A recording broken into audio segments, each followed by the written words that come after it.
ശ്രീ പ്രഫുൽ ഇബ്രാഹിം ഹാജി പ്രഫുലിനെ അയച്ച 2 സന്ദേശങ്ങൾ ഞാനും കേട്ടു. അത് നമുക്ക് കേട്ട് മുഴുമിക്കാൻ കഴിയില്ല. മനുഷ്യ മനസ്സുള്ളവർ അല്ലെങ്കിൽ കുറച്ചെങ്കിലും മനസാക്ഷിയുള്ളവർ സങ്കടപ്പെട്ടു പോകും. വലിയ രോഗാവസ്ഥ നേരിട്ട മനുഷ്യനാണ്. ആ ചിത്രങ്ങളൊന്ന് കാണിക്കുമോ? അത് കാണിക്കുന്നത് ശരിയാണോ എന്നറിയില്ല. വല്ലാത്ത കാലാണ്, വയ്യാത്ത കാലാണ്, കാല് പൊട്ടി നീര് വെച്ച് നടന്ന മനുഷ്യനാണ്. നോക്കൂ, ഈ കാലുകൊണ്ട് ഇഴച്ചിഴച്ച് കിടന്ന മനുഷ്യനാണ്.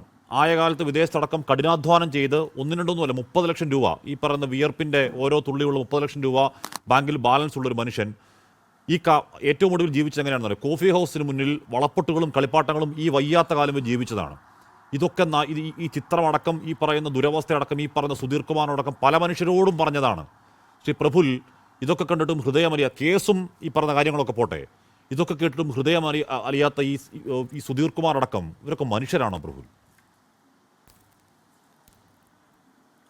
അശ്മി, ഒരു വല്ലാത്ത കുറ്റബോധത്തോടു കൂടിയാണ് ഞാനിവിടെ ഇരിക്കുന്നത്.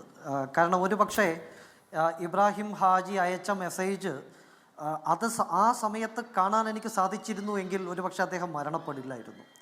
അദ്ദേഹത്തെ ആശ്വസിപ്പിക്കാൻ സാധിക്കുമായിരുന്നു. ഒരുപക്ഷെ ആ മെസ്സേജ് വന്ന് ഒരു ഉച്ചയ്ക്ക് ശേഷമൊക്കെ ആകുമ്പോഴാണ് ആ ഒരു വാട്സപ്പ് സന്ദേശം എനിക്ക് കാണാൻ സാധിക്കുന്നത്. ഒരുപാട് വാട്സപ്പ് ഗ്രൂപ്പുകളൊക്കെ ഉള്ളതുകൊണ്ട് കുറേ മെസ്സേജുകൾക്ക് അടിയിൽ കിടക്കുകയായിരുന്നു.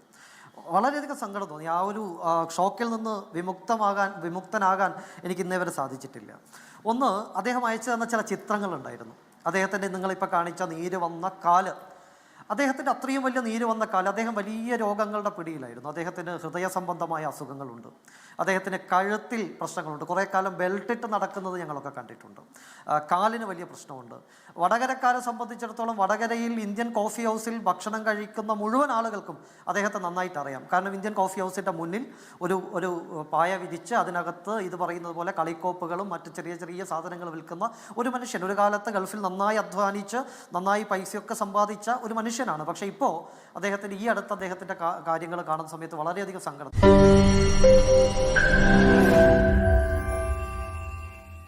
ലോകത്തെവിടെയായാലും ഏത് സമയത്തും 24 വാർത്തകളും ഓഗ്മെന്റഡ് റിയാലിറ്റി പാക്കേജുകളും എക്സ്പ്ലെയിനറുകളും വിശദമായി കാണാൻ ഞങ്ങളുടെ യൂട്യൂബ് ചാനൽ നിങ്ങൾക്ക് സബ്സ്ക്രൈബ് ചെയ്യാം.